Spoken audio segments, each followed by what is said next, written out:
عصف الأنين بداخلي كم مرة قد ذاق قلبي من أساه محلا تمر وكم كرهت مصابها لكن رأيت الخير يسكب في أنا كم مرة قد ضقت من عظم الباب. بسم الله الرحمن الرحيم.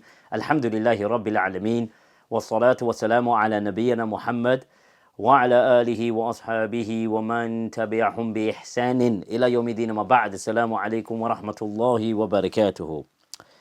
Subhanallah al-Azim, I have made a conscious effort to highlight the severe abuse, exploitation by popular speakers, du'at, even mashayikh, in capitalizing and increasing their bank balances in the name of Islam. Over the past 18 or 24 months, I've been rigorously and consistently recording videos against the corrupt capitalistic charity sector. Mercenaries. On one side of the coin, you have military contractors or military mercenaries, and then you got these charity mercenaries, their partners, their influencers and du'at who financially, monetarily benefit from a genocide. There's no different. I'm sorry.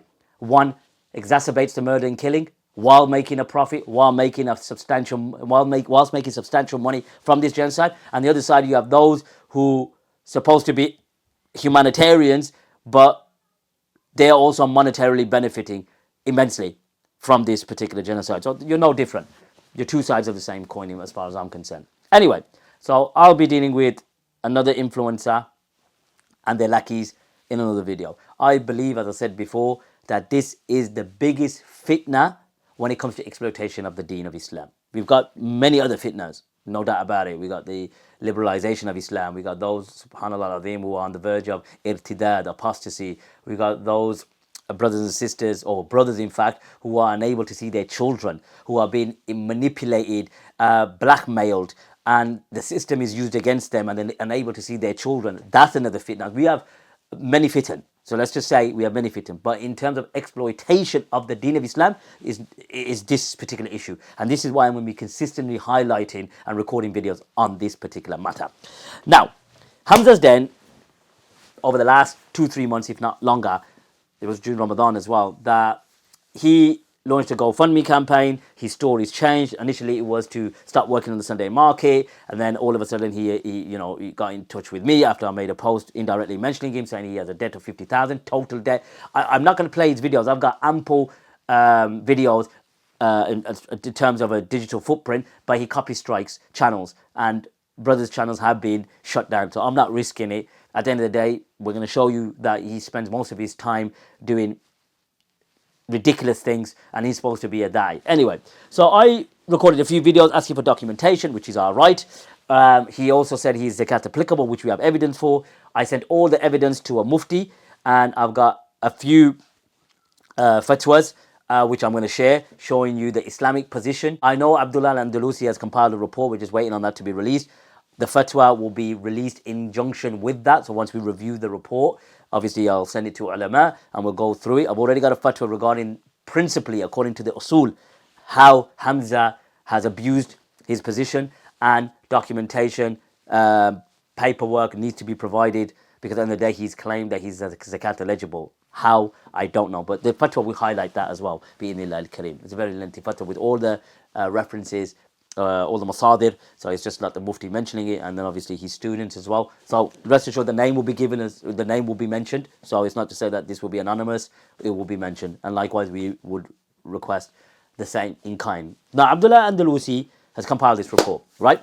And in April, he confirmed that he sent it to a consultant mufti to review, one internal person who works for Hisbah, and one external. We want their names as well. We're not going to accept a consultant mufti, internal Hisbah worker, and an external person who reviewed it, and then Majhul al-Ain. A Facebook post, and I'm going to go into parts of it. At the end of the day, you could go into his Facebook account, you can see it. He says, Against these criticisms, Hamza requested Hizbah conduct an exoneration investigation to review and verify how he conducted the fundraiser and what he did with at least the first 50,000 of the funds raised. First 50,000 or 25,000, right? First, okay. An exoneration investigator is the type of investigator that Hizbah offers as a free service to control rumors and fact-check claims against the Muslim community. Exonerating an individual who believes they are falsely accused of violent Islamic ahkam or etiquette. So, violent Islamic ahkam or etiquette. Don't worry about it. My fatwa will come and we will see who violated Islamic ahkam and etiquette. Don't worry, wait for that.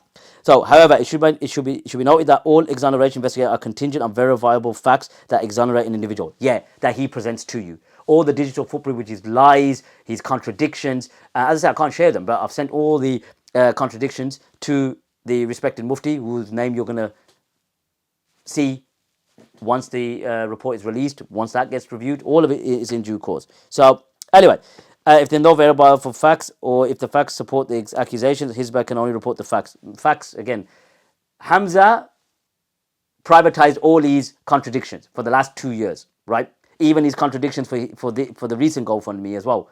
That's not taken into account because he's privatized them. So whatever he provides to you, that's what you're going to use as fact. Doesn't work like that, mate. Anyway, for Hizbah's work to resolve online dispute, rumors, accusation, it must be credible, fair, and impartial, which I hope it is. But like I said, this report has no authority, for or against. Honestly, even if it's for the believers that said he's misused it, it doesn't make a difference. Honestly, it doesn't. But his credibility, he's غير موثق. Hamza is a deceitful individual, rude and arrogant. And as I said, I could say this publicly, I don't mind. Now, I'm going to go to the next part. He says, note, there will also be a subsequent an investigation on the second 25k Hamza raised during the fundraiser. So what happened was he investigated the first 25, and now the other 25 which he raised, the full 50, he's going to do a second report. The report should be one report, how he spent the 50,000.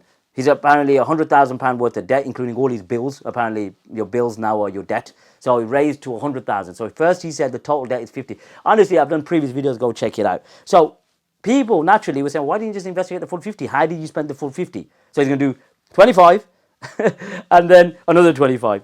Anyway, the reason for this, listen, this is why this is very important. The reason the first 25,000 was investigated separately is because people accused Hamza of misusing the first 25, which caused him to ask Hizbah to investigate him for that first 25. When Hizbah began the investigation, a month had passed since he achieved the 25k, which is fair. Whereas there still has been a month that has passed since he achieved the second 25k, which is the 27th of March. He received the second 25k. So, 27th of March, 27th of April, 1 month, 27th of May, 2 months, and now it's the 11th of June. Now it's nearly 3 months. If you've got debts, why would it take you 3 months to clear them? You got debts, clear them. What he does, and I'll tell you what he does.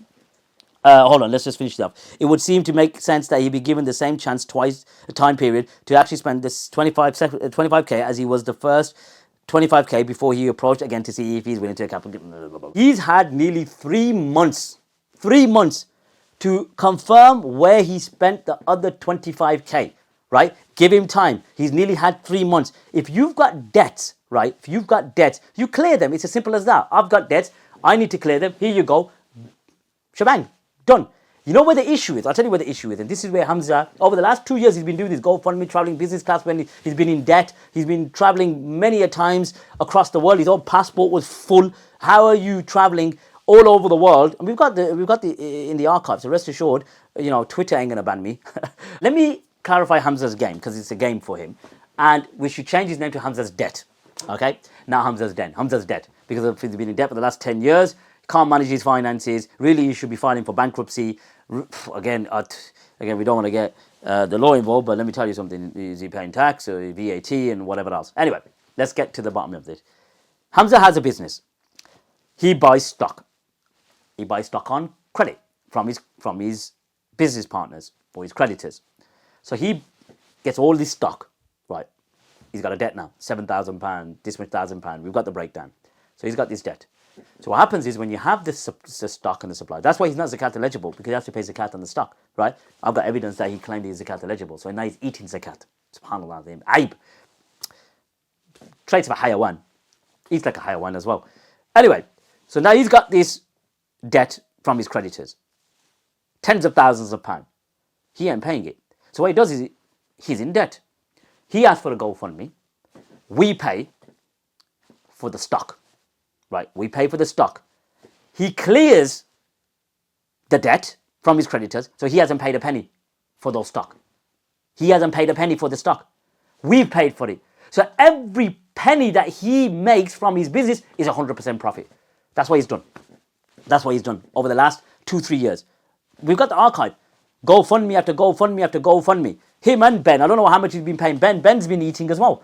But Ben hasn't responded to me either. Oh, this is the grift. He's racked up £11,000 debt of electricity. Imagine having a business, buying stock, racking up £11,000 worth of debt, and then getting the money because he said, help me clear the debt. But what he does is he arranges a payment plan. So he keeps those tens of thousands of pounds, and then he clears that slowly. And then what happens is he plays with that money. Abdullah Al-Andalusi can find him guilty or he can clear him. I don't give a damn. I, as the first donor for this campaign, I have a right more than anyone to see sight of those documentation, bank statements. Because he said to me, all went off all over the place. I paid majority of it in cash. So, and then he's already guilty because he went business class using money that was there to clear his debt. Bobby's perspective, what's the common denominator? Abusing the generosity of the believers. Like I said, it's cultural. They don't get this love and support. Obviously, he's seen all the believers come, obviously with this inferiority complexity, white privilege and whatnot. People don't, they're thinking, oh my God, we can capitalize on this. Like it or lump it. That's how it is. It's what are we finding? The common denominator? We're finding a common denominator. So, Hamza, £25,000, Abdullah Al-Andalusi, wait for the report. I look forward to it. And then we're going to review that. And then we're going to get, obviously, a fatwa from there. And we're also going to get a fatwa from the ethical, Shari'i perspective. We want a name of your mufti. We want a name of the person internally of Hizbah and externally who reviewed the report. We don't want no majhul al-ayn individuals. We need names. You're going to get the mufti's name and you're going to get the talib al-ilm who obviously reviewed it as well. All of it will be transparent from my side. I'm just waiting on the report. Now, that's from one side. The 25k, we need to know. You've had nearly 3 months now, mate. We need to see document. It's a grift. It's a major grift. Bobby's perspective charged 20 euros just to get the information, made 15,000 from there. That leads you to a Telegram page. And then thereafter, you get into a particular GoFundMe when you click a link. And he's made 35,000 because his wife took his kids and he lost out on a business venture where someone defrauded him. And he made £50,000. Hamza, I need £20,000 to stop working in the market. So help me, you clear 20,000. No. I've got a debt of 50,000. No. I've got a debt of 100,000. I know what he does. The last 3 weeks, all he does is play video games. He's got a debt, right? He's got a debt over 100,000. But all he does is play video games for 11 hours, 7 hours, 8 hours. Wallah al-azim. This is why all he does, he just generates GoFundMes for the last 2-3 years. Gets you to clear his debts, his business debts, when he's buying stock, doesn't pay for the stock, and he makes 100% profit. So if you look, in the last 2-3 days, 11, 7, that's 18, add another 2 hours, I'm not even counting the minutes, 20, and 6. He's played video games in the last 2-3 days, over 24 hours. But he's got a business debt of 100,000, or just generally speaking, £100,000 worth of debt, and you're clearing his debt. He doesn't pay for his stock. He just minds it up, does GoFundMe, clears it, and banks the profit, and flies all over the world. Anyway, carry on. 6 hours, 4 hours, 5 days ago, 3 hours, 1 hour, 6 hours, 1 hour, 8 days ago, 6 hours, 1 hour, 1 hour, 2 hours, 1 hour, 2 hours, just 6 hours again, 5 hours. And then one particular week, 3 weeks ago, he played for 11 hours and 55 minutes straight, nearly 12 hours. That's all he's been doing, right? And he's got a business to run.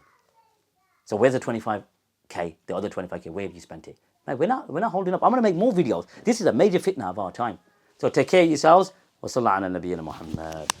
ليس الغريب غريب الشام واليمن إن الغريب غريب اللحد والكفن إن الغريب له حق لغربته على المقيمين في الأوطان والسكن سفر بعيد وزاد لن يبلغني وقوتي ضعفت والموت يطلبني. ما أحلم الله عني حيث أمهلني، وقد تماديت في ذنبي ويسترني. تمر ساعة